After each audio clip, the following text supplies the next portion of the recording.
J'aimerais que les gens comprennent, une fois pour toutes, que un oui par la peur, c'est pas un oui. Que un oui par insistance, c'est pas un oui. Que un oui par la contrainte, c'est pas un oui. Ce qu'il m'a dit, c'est j'ai pas eu d'éducation sexuelle, j'ai été élevée par le porno. Moi, mes amis de là où je viens, ils me disent que quand une fille dit qu'elle veut pas, il faut continuer parce qu'elle veut quand même.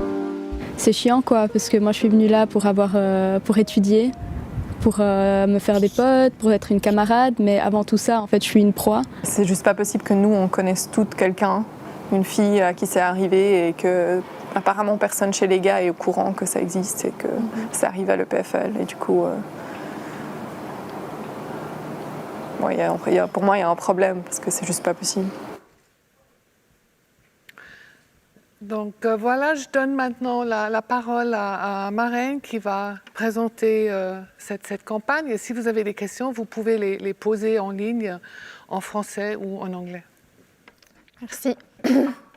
Du coup, comme il a été dit avant, je suis Marijn van der Meer, je suis la présidente de Polyquity et je vais vous présenter le projet avec Paki qui est notre vice-présidente. Cool. Ok. J'arrive pas à lire les slides, je vais me lever. Du coup, vous avez sûrement entendu parler du projet de Paye ton EPFL. Vous avez sûrement vu son début en décembre. C'est un projet qui a rassemblé des témoignages anonymement de la part de nos étudiantes depuis juillet. Et on a récolté depuis plus de 200 témoignages. Ici, c'est 170, mais depuis, on est à plus de 200. Et du coup, il y a 5 témoignages vidéo qui sont accessibles sur notre YouTube et sur notre Instagram. Tout ceci a été publié sur notre page Instagram Paye ton EPFL. Et les discriminations traitent des sujets de sexisme ordinaire, violence sexuelle, harcèlement sexuel, transphobie, homophobie et racisme. Du coup, vous vous demandez peut-être d'où vient le nom de Paye ton EPFL et pourquoi on l'a appelé comme ça.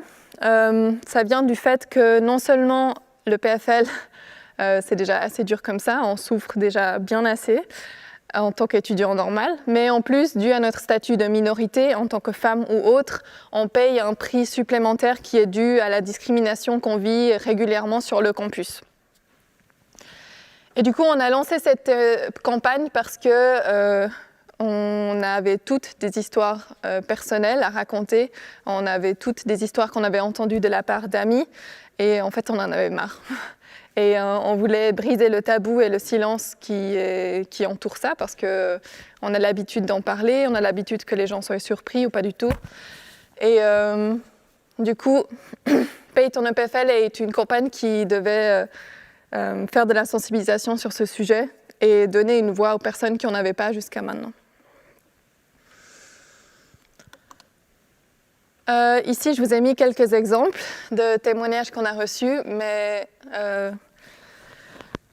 qui parlent pour eux-mêmes, je crois. Vous avez aussi un exemple à gauche où on a séparé les témoignages en fonction des discriminations vécues. Pardon.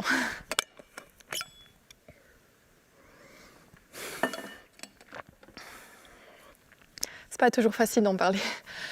Et du coup, vous voyez que tout le monde est acteur en fait dans ces témoignages, que c'est pas seulement les étudiants, mais aussi les professeurs, les collaborateurs, les staffs, les assistants étudiants aussi, et que vraiment c'est un problème systémique et que tout le monde est impliqué. Et du coup, je vais donner la parole à Paki. Merci. Ah zut, non, c'est toujours moi. Désolée. Voilà, ça fait très professionnel. Très bien. Du coup, ce problème n'est pas nouveau. En 2017, la GEPOLI avait déjà fait un questionnaire auprès des étudiants et ils avaient trouvé que 2000 étudiants avaient dit qu'ils se sentaient harcelés sur le campus de l'EPFL. Et du coup, c'est un problème qu'on connaissait déjà, on connaît déjà à travers notre expérience d'étudiante à l'EPFL, mais en plus, c'est aussi quelque chose dont on est au courant à l'EPFL depuis au moins 2017. Voilà, là je donne. Donc à Polyquity, activement, qu'est-ce qu'on fait? On fait de la sensibilisation à travers des actions ou des campagnes. On est présente à plusieurs événements sur le campus. on est impliqué dans les initiatives de l'école et on collabore avec d'autres associations, mais aussi avec la direction. Donc, il y a plusieurs manières de promouvoir l'égalité du genre sur le campus. Voici quelques exemples. Premièrement, une meilleure éducation. Donc, il faut mieux éduquer le personnel du campus, que ce soit les professeurs, les superviseurs, les assistants ou bien même les étudiants dans l'association du coaching. Mais il faut aussi éduquer les étudiants donc, en faisant des campagnes de sensibilisation de manière régulière. Par exemple, à chaque rentrée académique, faire une campagne et où on aborde les thèmes de harcèlement sexuel, agression, sexisme ordinaire. Voilà. Et aussi, ce qui est très important, c'est d'utiliser un langage inclusif durant les cours et les séances d'exercice, mais aussi des exemples diversifiés. Que ce ne soit pas toujours le patron, la secrétaire, mais que ce soit aussi la patronne, le secrétaire, la chef, l'assistant, que ce soit la mathématicienne, la statisticienne, et pas toujours au masculin. Parce qu'en fait, la représentation, c'est super important. Pour nous, les étudiantes, c'est important d'avoir des professeurs femmes, des assistantes femmes, parce que ça nous encourage, ça nous inspire, ça nous montre qu'on peut réussir en tant que femme dans notre domaine d'études. C'est aussi important de demander un retour autour de vous, de vos camarades, de vos collègues, de vos étudiants, pour s'assurer que tout le monde est dans une ambiance bienveillante et se sent bien dans le cadre de ses études ou de son travail. Mais osez parler aussi de vos expériences, mais écoutez aussi les expériences des autres et surtout croyez-les, ça c'est très important. Et puis c'est aussi très important de promouvoir la carrière des femmes dans le domaine de la science, la technologie, l'ingénierie et les mathématiques. Donc des actions immédiates sont requises. Entre 2005 et 2019, le taux des femmes sur le campus ne croît que de 5%. Donc en 2019, nous étions 30% de femmes sur le campus. Donc le taux de croissance et le taux de femmes reste très très faible.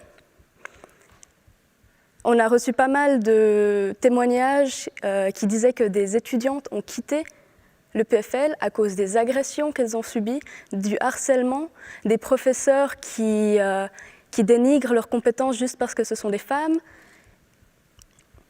Et du coup, c'est très important de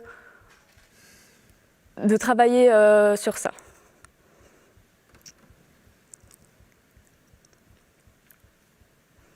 Ouais, ça t'as raison, c'est difficile d'en parler. C'est dur quand il n'y a personne. Du coup, c'est pour ça qu'il faut vraiment qu'on travaille ensemble, tout de suite, maintenant, rapidement et efficacement, pour rendre ce campus sain, invitant et sécure pour les femmes. Donc, je finis ça sur une note pas très joyeuse, mais merci pour votre attention. Vous pouvez trouver les témoignages sur notre compte Instagram, PaytonEPFL, ou sur le site polyquity.agpoly.ch, en espérant que bientôt il n'y aura plus autant de témoignages à lire. Merci beaucoup. Et puis, merci d'avoir eu le courage d'avoir lancé cette campagne et puis de l'avoir présentée. Je vous remercie très sincèrement. Donc, on va passer à quelques questions, une discussion.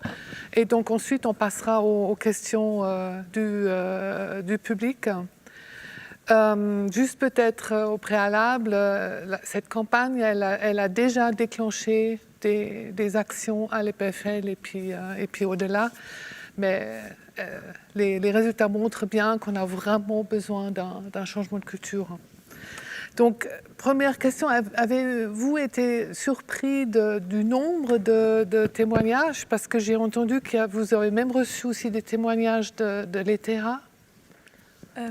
Alors, on n'a pas été surprise par la nature des témoignages, parce qu'on savait que c'était déjà un problème. Il y a le sondage de l'AGPOLY qui montre qu'on le savait depuis longtemps.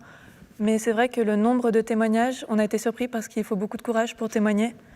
Et c'est pas forcément quelque chose de facile de voir son histoire exposée à des milliers de personnes alors que ça réveille des choses traumatisantes. Donc On remercie encore toutes les personnes qui ont témoigné et sur ce point de vue-là, on a été surprise par le nombre. Oui. Et puis, avez-vous aussi reçu des réactions négatives ou surtout des réactions de soutien? Ouais, alors le but de Paye ton PFL, c'était aussi de lâcher une bombe en quelque sorte et de choquer. Et forcément, après n'importe quelle bombe lancée, il y aura toujours un retour négatif. On en a eu pas mal, des personnes qui ne supportaient pas l'initiative. Mais heureusement, ça a été contrebalancé par énormément de mots de soutien et d'encouragement, que ce soit des amis, des abonnés sur notre compte, la direction ou les autres associations. C'était super aussi. Et puis, avez-vous déjà vu des changements suite à la campagne, suite au lancement de la campagne? Alors, au niveau de l'EPFL, il y a eu déjà quelques changements. Donc, il y a des task force qui ont été créées contre le harcèlement. La GEPOLI a pris une initiative aussi de créer une charte contre le harcèlement et les agressions sexuelles qui a été signée par les commissions. Et il y a eu des workshops qui ont été organisés également pour pouvoir... où il y a eu 130 personnes en fait, qui ont participé de toutes les commissions de la GEPOLI pour réfléchir à comment avoir des organisations et des associations plus saines pour tous les étudiants et les étudiantes. Ensuite, au niveau des étudiantes et des étudiants, on a aussi senti un changement parce qu'on est passé de quelque chose qui n'était pas vraiment un sujet pour les personnes non concernées, donc qui n'était pas forcément débattu, parlé, etc., à quelque chose qui est vite devenu un énorme sujet de conversation dans les semaines et les jours qui ont suivi la publication. Et pour régler un problème, il faut commencer par parler du problème. Donc c'est le genre de réaction qu'on a eu. Ouais.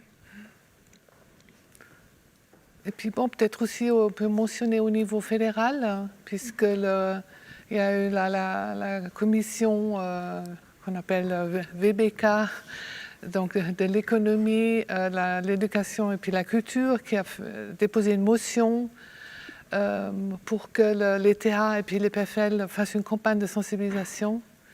Et puis, donc elle va être débattue, je crois, tout prochainement au Parlement. Et puis le Conseil fédéral recommande d'accepter cette motion. Et ça, c'est aussi, entre autres, grâce à votre campagne. Je ne sais pas si vous voulez ajouter quelque chose. Oui, c'est vraiment super. Et c'était une énorme occasion de pouvoir y aller et de parler de notre projet, même si c'était aussi très dur, de le résumer en 5 minutes et d'essayer de convaincre tout le monde. Mais on est contente que ça y ait abouti et que les gens aient été convaincus et très choqués aussi pour certains que ça se passait encore. Une réaction qu'on a l'habitude de voir, que les gens sont très choqués. Et du coup, vraiment une excellente opportunité et ouais, juste incroyable. Puis bon, vous avez déjà dans votre présentation parlé des mesures qui, selon vous, sont nécessaires. Et puis, oui, vous l'avez rementionné maintenant. Mais selon vous, quelles sont vraiment les mesures les plus urgentes et puis les plus importantes? Pour nous, déjà, ce qui est très important, c'est que les étudiants soient bien avertis de ce qui se passe actuellement, des task force, et qu'il y ait une énorme transparence de la part de la direction là-dedans. En plus de ça, on aimerait vraiment des structures de soutien immédiates parce qu'on a réalisé qu'il y avait beaucoup de gens qui, tout d'un coup, se retrouvent face à leur trauma, des filles qui nous écrivent pour nous dire en fait, j'ai réalisé que j'ai subi des violences sexuelles alors que je ne réalisais pas que c'était considéré comme tel avant. Et ces filles se retrouvent maintenant un peu sans soutien ou toutes seules face à cette révélation. En plus, en pandémie, ce n'est pas forcément facile de gérer ça à côté. Du coup, pour ces personnes, il faut quelque chose d'immédiat et ouais, les accueillir maintenant et leur dire qu'on les soutient maintenant. Et nous, bien sûr, à Polyquity, on les soutient et on est désolés. Et ouais, faire quelque chose pour elles maintenant. En tout cas, pour celles et ceux qui sont intéressés, donc sur le site de l'EPFL, il y a une page maintenant sur cette task force avec les groupes de travail qui ont été créés, où il y a aussi des membres de Polyquity qui font partie. Alors maintenant, je ne sais pas s'il y a des questions Ah oui, voilà. Donc maintenant, les questions qui viennent de vous. Avez-vous collaboré ou échangé avec d'autres universités sur ce sujet? Oui, alors on a parlé avec l'université de Neuchâtel pour leur demander s'ils voulaient aussi lancer le projet. Je sais qu'en France, certaines universités ont lancé le même projet, par exemple l'INSA à Toulouse. Ensuite, On a essayé de convaincre l'ETH de lancer la même chose, mais pour le moment, ils ne sont pas encore assez convaincus, donc on espère que ça sera bientôt. Mais il y a aussi l'université de Saint-Gall qui veut lancer le même projet, donc ça se répartit. Et bien sûr, l'Uni maintenant qui a lancé aussi Payton UNIL, donc les autres universités sont aussi intéressées.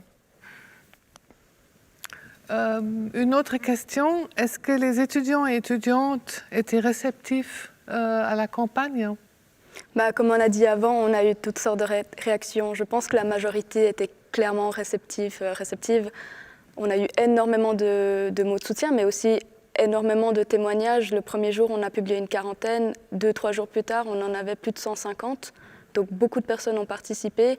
Après, bien sûr, il y a toujours des personnes plus négatives et qui n'ont pas apprécié la campagne, mais voilà, on n'y peut rien. En fait, au total, vous avez reçu combien de témoignages ? Plus de 200. Est-ce que vous avez vous-même, une question un peu dure, songé à quitter les PFL pour ces raisons ? Moi, jamais. Moi non plus, jamais. Moi non plus, heureusement. Ouais. Mais je trouvais dur que vous avez reçu des témoignages d'étudiantes qui effectivement ont quitté pour ces raisons-là. Mais ouais, pour rebondir là-dessus, justement, c'était un peu difficile d'en parler plus tôt, de se rendre compte qu'on ne peut pas poursuivre nos études, pas parce que les études en soi sont difficiles ou ne correspondent pas, mais parce qu'on est agressé aux soirées, parce que les profs nous font des remarques, parce que les assistants ne veulent pas répondre à nos questions parce qu'on est des femmes. Enfin, ça me prend un peu aux tripes, pour dire. Ouais. Ou alors parce qu'on peut sentir peut-être que l'atmosphère qu'on ressent ici, elle sera la même tout au long de notre carrière professionnelle et que ça décourage alors de se dire qu'on va passer toute notre vie à subir ça. Donc vous voulez dire dans un cadre professionnel où les femmes sont en minorité ? Oui. Comment gérer le cas des professeurs qui perpétuent cette situation ? Ça, c'est très difficile parce qu'il y a ce statut d'autorité avec les professeurs et les étudiants. C'est beaucoup plus difficile de confronter un professeur ou un assistant plutôt qu'un camarade.